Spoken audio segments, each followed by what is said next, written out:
Näitan teile, kuidas saab ehituskeele omavahel kokku segada.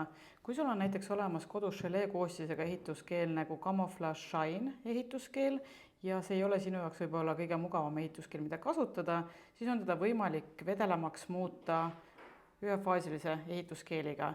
Selleks võtta Shine ehituskeel, asetada näiteks šablooni teisele poolele, et saaksid kokku segada need omavahel. Ja ühefaasiline.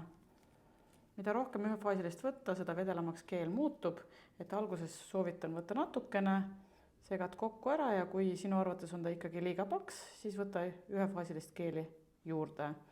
Keel muutub natukene heledamaks ja vedelamaks. Teda on nüüd väga kerge peale kanda. Muutub siis ta ise valguvaks. Ja kannad küünele. Muutus ta ise valguvaks, seda on väga kerge peale kanda ja ühefaasilist ehituskeeli võib kokku segada kõikide ehituskeelidega, mis tunduvad sinu jaoks liiga paksud või raskesti peale kantavad.